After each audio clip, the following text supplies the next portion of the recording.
This is Eli Perlman-Storch with the Philly Soccer Page, here with CBS Phillies and Philly Soccer Page's Kevin Kincaid. It's good to be here. Thank you. So we are trying to do something a little different. We're doing these post-game videos now, trying to get them live. This one obviously is not, but we're working hard on that with a few technical glitches along the way. But now we get to wrap up what was a truly dismal performance from the Philadelphia Union as they fall 2-0 at home against FC Dallas after having Shannon Williams go off with a first half injury and Zach Pfeffer receiving the first half red card. First off, let's get Kevin's take on the red card. Is that the call for you? Yeah, I mean, in real time, it was hard to sort of see what happened, and then you watch the replay, and I think it was just kind of hard to argue. I think the forearm came out a little bit. I think you saw a little bit of extension there, and he catches him in the face. I mean, that was pretty clear. And I think that's probably what the ref saw. I think from his angle, he saw that the elbow came out and that his arm was extended, and that's probably why he sent him off. Jim Curtin in the post-game presser said that the fourth official initially had it pegged as a yellow card, and that the referee had it as a red card, so there was obviously maybe a little discrepancy in what they saw from whatever angle. And to Zach's credit, he came out in the locker room after the game and he said, "Look, I looked at it, I talked to my teammates, and I realized that the replay looks a lot worse. That looked worse than I thought it would be." And his explanation was, "Look, there's no malicious intent. I was coming in hard and fast.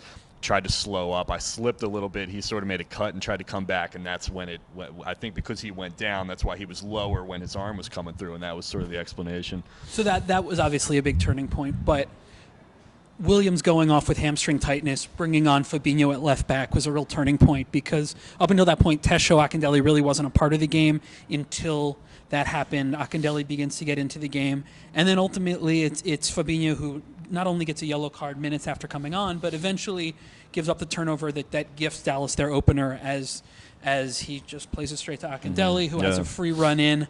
Raïs Mboli suffered through a fairly rough day in goal. Questions about not only whether he could have come out to play the ball before Akindele got there, but whether he could have gotten out and cut down the angle, which he didn't do either, making it a pretty easy take on goal. Yeah, it was tough because, the ball kind of kicked back and it spun a little bit. You saw him take a couple steps forward. Maybe he could have got there, maybe not. But Fabinho's just got to do a better job of getting that ball out of there. He tried to clear it straight through the player, hit his shin, and came right back. So, part of the reason they were successful against Dallas in the Open Cup semifinal last year is because Zach McMath was playing so high off his line, high starting points.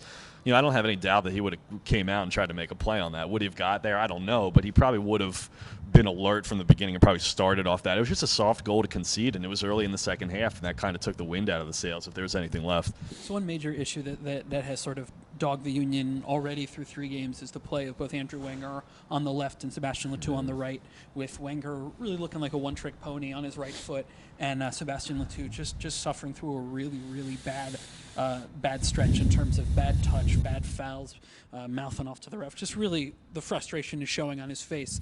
So, we're using the hashtag AskPSP, getting questions about the Union's lack of width.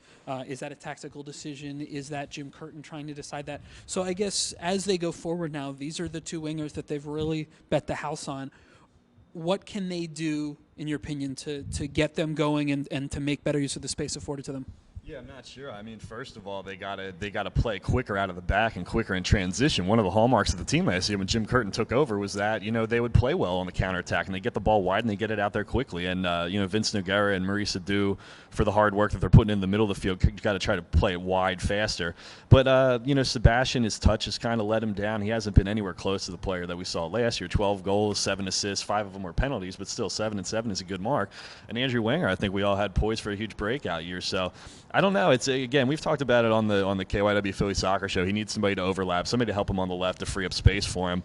Sebastian just does not look to be in form at all, and that's not typical. Normally he plays well in March and April, and so for him to start this slow, that's not. You don't usually see that out of him. Yeah, I mean, I echo what you're saying about the ball being played out of the back. One guy who has really been a problem has been Ethan White. His marking has not only been too deep and not stiff enough, as we saw Fabian Castillo get by him a bunch, but also his passing out of the back has been very poor, not both in terms of quantity and in terms of quality, completing only 5 passes against Real Salt Lake, and then today gifting Dallas their 2 best chances of the first half with passes, one direct to Mauro Diaz, just basically starting the counterattack against him. Yeah. And when the Union were at their best last year, it was Maurice Edu in the back sweeping up. The ball came to Amobi Akugo, and there's plenty of debate about who's better in that number 6 role, Maurice Edu or Amobi Akugo. But one thing that the Union need right now and they don't have is a guy who's willing to play 1 and 2 touch soccer. Yeah. And that's something that Akugo excelled at. Maurice Edu, for his positive abilities, of which there are many, he really likes to stand on the ball. And when he's dwelling on the ball like that, it allows Atiba Harris to get forward and put pressure on Andrew Wenger, which in my interview, he really stressed how high Harris was playing. That can be alleviated by getting him the ball quicker, which it just simply wasn't. Yeah, I think that's the strength of Amobi's game is that it was so simple. It was just get the ball, pass it, and I think he and Vince Nogueira worked better in that 1-2 kind of combination than Nogueira than Edu and Nogueira. And I thought Mo put in a pretty tough shift. He had a couple shots early on, one that got blocked. He had that cross that played in for Aristogata that he probably should have done better with. Won the ball, took some lumps, but again, when it comes to that distribution from the back line to the middle line and then forward, they aren't making that connection. And for Vince Nogueira, where he's receiving the ball in those deep corner spots, I think if you looked it up, probably the most passes that he's completed this year have probably been between him and Ray Gaddis, probably just pinging the ball back and forth, left back to defensive midfield, because there's not, he turns and there's nowhere really for him to go up there. Maurice starts to push up a little bit. They can't sort of filter it back into the other side, and that's why they're not really getting anything started coming out of the back. So, excuse me. So as we go into match 4, pardon me, we're looking at Chicago, and you have a Union team who is likely missing Maidana, is going to be missing Pfeffer, is going to be missing Sapong, maybe missing Shannon Williams. Is this a team in crisis, and B, what do they do? What does this roster and lineup look like when they go to Chicago? And as much as I've been like a proponent of stay with the 4-2-3-1 and put Chaco in there, if he's not in there, then I have to say maybe I don't know if Pfeffer's not there, Maidana's not there. Maybe you try the 4-4-2 again. Okay, maybe let's talk try about putting 2 guys up there again, because I didn't think with the Chicago is that they have some nice like midfielders who like to move the ball around. Harry Shipp, Sean Maloney. Well, I guess he's not going to be there. He's on international duty, but I'm not convinced that Chicago has anything in the defensive midfield. Who are they playing there? Matt Polster. Right.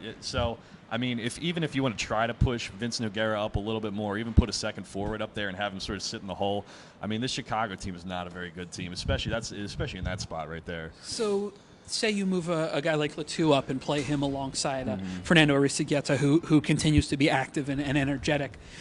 Did you see anything from a guy like Eric Ayuk tonight that led you to believe that he's ready for more minutes? He touched the ball 4 times. Yeah, a couple step overs, and he tried playing one cross. It just wasn't enough of a body of work there. As much as you hate to say it, it was you wonder what Danny Cruz could do in a situation like that. Because what they need right now is a little bit of directness. On that side, somebody to run at something, because Latu is cutting in and he's playing so far up top. You saw in the second half of this game, even though they were down, they didn't have anything on the right. There was nothing on the right unless Ray Gaddis was coming up, and he had to track back and cover Castillo that whole time. So I don't really know what you do there. I guess you try playing Ayuk on the right wing and then maybe push Latu into the center. But again, I think because his tendency is to stay so far forward, I still think you're going to get that big gap.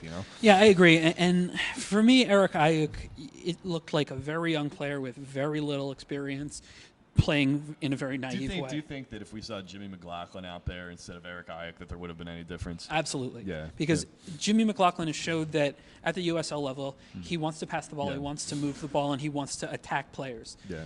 Eric Ayuk was showboating. That wasn't attacking players. He did in what, 3? He took 3 guys on. Beat one of them, but that guy caught him up, and he did 6 step overs. Yeah, and they were all 30 yards from goal. Right, and what exactly do you? Yeah, you're bringing a kid on who's not going to get a lot of minutes, and you're 2-0 down with 10 men. But what do they have now with the trade of Danny Cruz? It's Wenger, Latu, Ayuk, and then who's next on the depth chart at that position? Probably McLaughlin. Yeah. No, and obviously I'm not by any means writing off Eric Ayuk, but he's 18 years old. He doesn't have pedigree. He doesn't have experience. So this is a guy who it's hard to expect him to be the answer. Well, number one, we didn't expect somebody like him to be in camp, let alone make the team. So it's now you're looking at him as a viable bench option.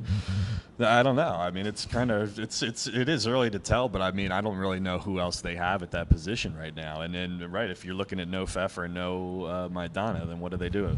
So as we leave you here and wrap up what hasn't been the instant classic at PPL Park. What hasn't been the rosiest of matches here at PPL Park, as you mentioned, Kevin. Yeah. We look ahead to Chicago and 2 teams that are really, really stumbling out of the gates and will need a big strong performance. Hopefully not too robust because that game could really descend into chaos. But if it does, at least it'll be entertaining for us all watching at home. So for all of us at Philly Soccer Page, hope you enjoyed this new feature that we're working on. Many thanks to Daniel Gajdamovic for putting this together. I may have pronounced his name wrong there. He's giving me a face. I appreciate everyone watching, and we'll keep trying this again and improving the quality with each go.